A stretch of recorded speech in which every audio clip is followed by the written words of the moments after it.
Hello and welcome to Tank and AFV News. My name is Tom and we got some more review copies of books in the mail. So we're going to look at one of them right now, which is, this one is from Pen and Sword as the publisher. It's Landcraft series number 8, SDKFZ 251, specifically looking at the 2519 and the 25122 Kanonenwagen, which specifically 1944 to 1945, Western and Eastern fronts.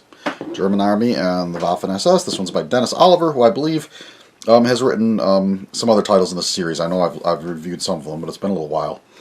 And so this book looks specifically at this variant of the rather well-known German half-track, of course, mounting either the short-barreled 75mm gun or the 75mm, the Pak-40, the anti-tank gun.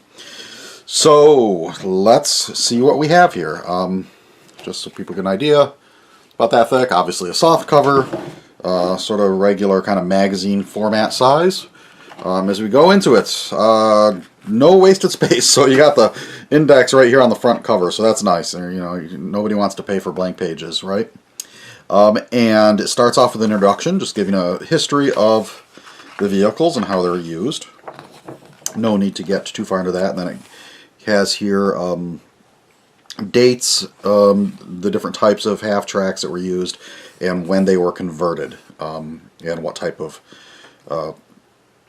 gun was used in the conversion. Because of course the short-barreled 75 were guns that had been handed down from the tanks, as some of the tanks, the Panzers, the 4s got upgraded to better guns, so the short-barrel guns were available. Then, of course, the longer-barreled 75, which you can see one there, that's just the actual just anti-tank gun actually mounted in the vehicle. So after that brief description, so here we get into what he does is goes through a brief description of every single unit that was issued these vehicles. So it starts with sort of 1st, 2nd, 3rd, 4th, 5th Panzer divisions. So all these different Panzer divisions have them.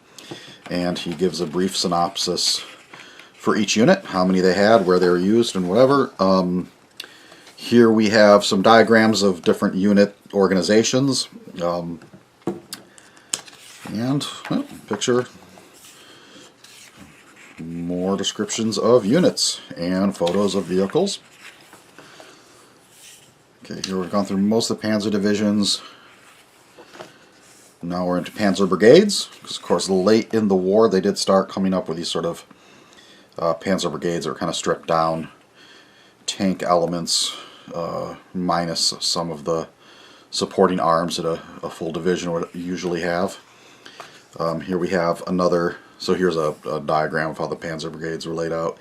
And then it gets into, because these books series are geared toward modelers, a bunch of different drawings. So it gives you different ideas for markings and camouflage. You can see different unit markings for each one. So that's definitely a good resource for model makers. And let's see, quite a few pages of those actually. And then this part of the book actually shows examples of people who have built kits of this vehicle. And it's kind of fun to look at. Like I say, I'm not a big model builder myself, but I certainly respect the people who are able to do it and do it well, which is an art I never really mastered myself. But it is pretty impressive to see the time and work that people put into these. So here's another one that's starting, and also the different styles, like, you know, the different, you know, just like with any other art form, really, there's different styles of painting and that kind of thing. This one here sort of looks like somebody's doing a little more scratch building, and a real amount of detail, metal parts and whatnot.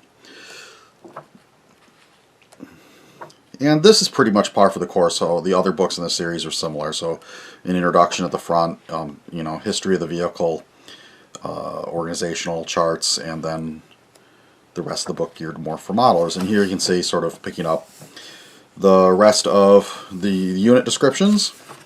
I don't think the other ones of the series I've looked at had so much as far as detailed unit descriptions, so that's pretty unusual. So if you really, really want to know these gun-armed half-tracks which units used which type for how long, this book is going to be a pretty good resource for you. Another organizational chart, and then sort of finish off the units and some more charts and organizational layouts. And that pretty much wraps it up. So, and then a little technical section at the end here so you can see the gun breech, and they label the parts there. Here's another example of one.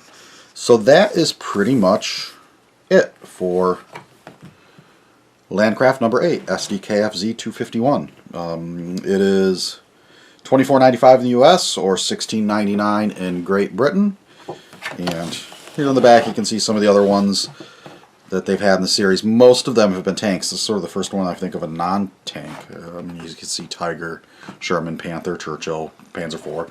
Kind of they started off with the ones you'd expect. So it'll be nice to see if they continue to get into